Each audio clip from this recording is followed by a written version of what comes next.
In a previous video, we looked at how you calculated margin and how you calculated the price at which you would get a margin call. But we haven't talked about the effect of margin on your returns. And the whole point in using margin, the whole point in borrowing money to buy additional shares is it can enhance your returns. Okay? But on the downside, it can also magnify your losses. And so I've just pulled up this PowerPoint slide which has this table here, so I didn't have to recreate it.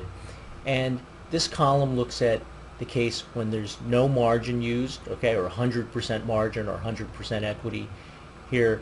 And then it's going to look at cases where you use 80% margin, 65% margin, and 50% margin. Remember, margin is the amount of money or the amount of cash that you put up. So if you put up 80%, you're borrowing 20%. Okay. This first panel here looks at what the original costs of the transaction are. Okay, how much money do you put up? How much money do you borrow? How much equity do you have? Okay, and then we have two other panels that look at two cases. What if the stock price rises by $30? And what if the stock price falls by $30? And we want to look at what happens to the return. So let's look at the case where you don't use any margin. You've bought 100 shares at $50 a share. And so your cost of investment is $5,000. You've borrowed no money, so you have $5,000 in equity. If the stock price rises to $30, you now have $8,000 in stock, right? Now it's $80 a share times the 100 shares. If you subtract the cost of your investment, you have a capital gain of $3,000.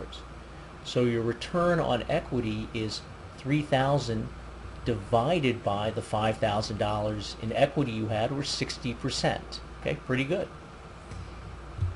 If the price falls by $30 from $50 a share to $20 a share, okay, you now have $2,000 in stock, $20 times 100 shares, minus the cost of your investment. You lost $3,000, and so minus $3,000 over $5,000 is minus 60%. Okay, you'll notice that a fall or an increase in the price of the stock by $30 is a 60% increase. A fall by $30 is a 60% decrease. So, you know, whatever the price increase or decrease is your percentage return. Now, what if you use 80% margin?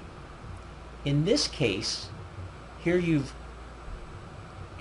have $5,000. Okay, that's the cost of the investment, but you borrowed $1,000. So you have $4,000 in equity. So what's your return going to be if it goes up to $80 a share? Now you have $8,000.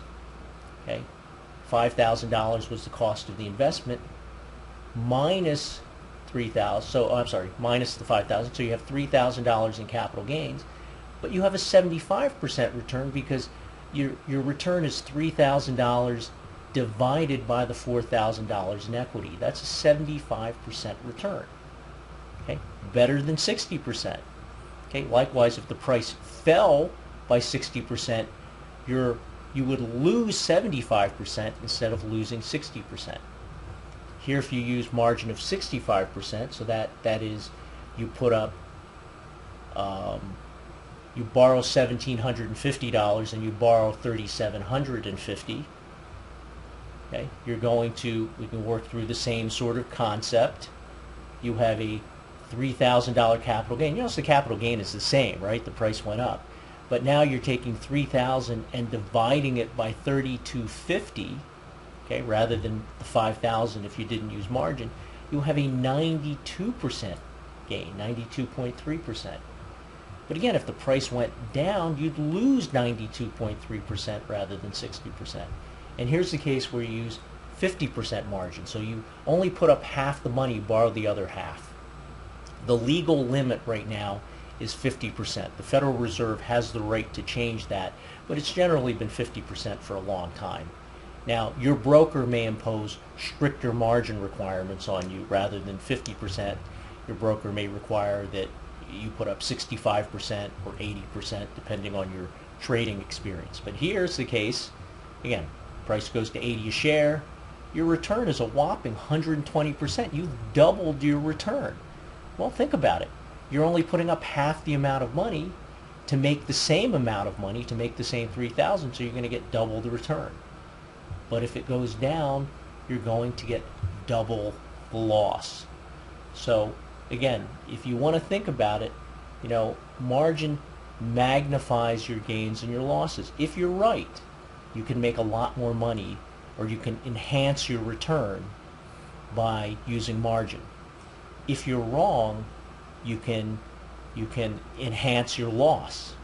So this is where you have to be careful. In fact, you may be familiar, you may have heard of hedge funds. Oftentimes hedge funds, it's not that they have such wonderful ideas, it's that they use a lot of margin. They borrow a lot of money. And if they're right, that really magnifies their return. So they'll take, in some cases, small returns, but they get magnified up because they borrow so much money in order to undertake their transaction.